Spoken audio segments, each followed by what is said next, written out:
Hello everyone, I'm Edwin Onofre, a student here at University of North Texas, representing the college. What I'm doing right now is basically getting the feel of one of my favorite tracks, Texas Motor Speedway, in the Gen 6. I said Gen 6, my bad, Gen 7, the next gen also known as. I got started in iRacing when I was really into NASCAR. Unfortunately, I knew of NASCAR early since I was about 4 years old, but I didn't get the equipment, technology, and whatnot until 2017.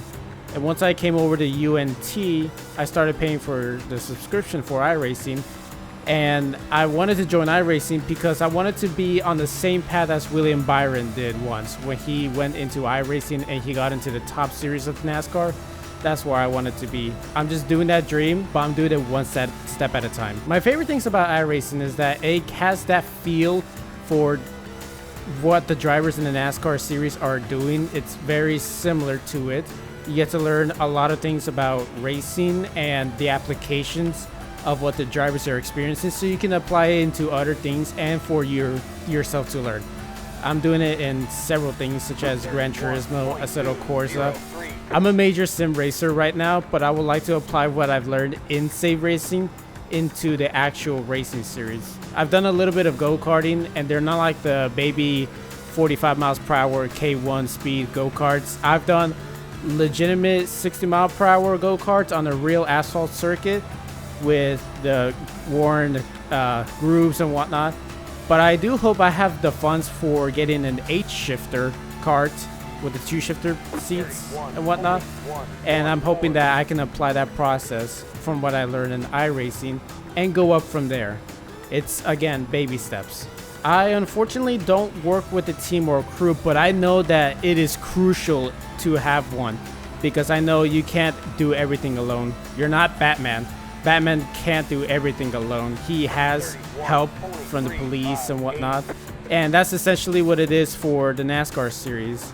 You need to have a team, you need to have a crew chief to make all the major decisions for you in case you can't, because the thing is that you can't because you're busy focusing in front, and a spotter to focus on everything around you and behind you.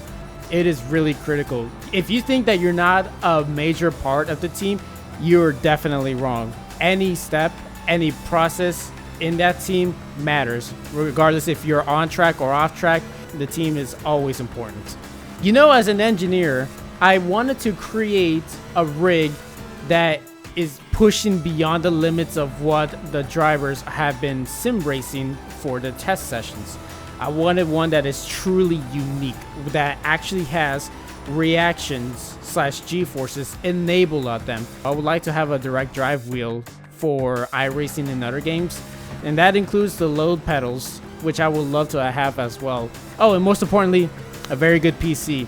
The thing about it is that you get a true respect for all the engineers in the shops for putting these cars together. And the thing about that I've learned is that the more you get into the engineering field, the more you're understanding why the car works the way it is, how aerodynamics plays a huge role, how everything else plays a huge role, such as the bearings into the car, and make sure you can find the advantages of said car so that way you can apply it on track. A lot of things I've also learned about engineering is that there's also a ton of people who are very knowledgeable about cars, and once they teach me, I'm able to apply it onto my own iRacing setups so that way I can become a better learner of what I need to add onto the car per track. Every track in iRacing is unique. There's not one that is boring or just very difficult. It's all applicable to the knowledge of the driver. My favorite achievement would be like the Daytona 500, for example. I have participated in it for the first time, and I finished 5th after being heavily wrecked late, but I was able to finish it. I felt very proud, but I would love to get a win. I don't know about you guys, but I'm a very emotional person. I have high dreams, and anytime I think about winning the Daytona 500, it feels like there's tears going through. I can already imagine the scenario of me winning it with all the teams, with all the people that have helped me out so far. I would also love to win at my home track. Having the victory at your home track is uniquely special because it's something you grew up with. It's something that you've envisioned winning at someday.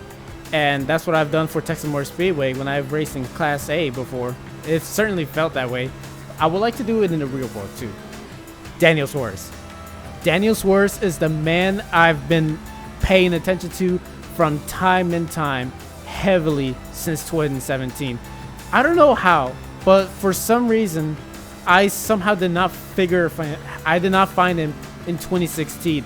But once the 2017 started, once I learned that he won the Xfinity 2017 championship, I became an instant fan. He was one of the few drivers that inspired me to go up from far and beyond, to start from the bottom and go up there. Drake quote, started from the bottom. But yeah, he was somebody that I would love to be a friend of. He's an amazing person. Everybody underestimates him.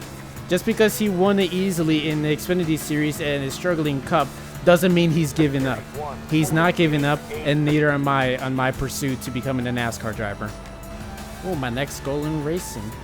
I did say I want to start baby steps, but one of my next steps is actually get involved with a team that's going to allow me to jump into real world racing opportunities. I've had in my social medias and in my Twitch channel a way of saying like, all right, I am a sim racer, but I want to be a part of the real world racing experiences. It doesn't matter how small. I would like to start off in either category, regardless if it's dirt racing, asphalt racing, if it's on the Legends car, Bandolero, if it's on go-karting. As long as it's just a start to my career, that's one of my first steps I need to do. Sim racing demonstrates the skill I am showing, but the real world is where it's more of a test to prove that I am able to race. A lot of things come when you multitask. You're trying to figure out how can you get the most optimal line entering the corners. You're trying to figure out the lap times that your spotter or crew chief are telling you. The way that you gotta be aware of your surroundings. Being a clean driver like I am, I'm not kidding. I take priority in keeping my car as well stable and as well thorough as the car initially was before the race as possible. The engineers, the team has put in so much work into the cars, and it will be a real shame to wreck out early. So whenever I'm in a race, I always look around. I'm constantly looking around, but I'm also looking out for myself. I don't want to be involved in the wreck early in the race because I was careless or impatient. I'm always a patient driver. And that's the thing about that not a lot of people are being focused about whenever they see racing. You don't know how much you have to put into a car. And specifically in NASCAR, it's not just about turning left. You also got to know how much throttle you're applying so that way you won't understeer. Or if you put too much throttle in the corner, you don't oversteer. And that's the kind of respect I have for NASCAR drivers. They're really dedicated drivers.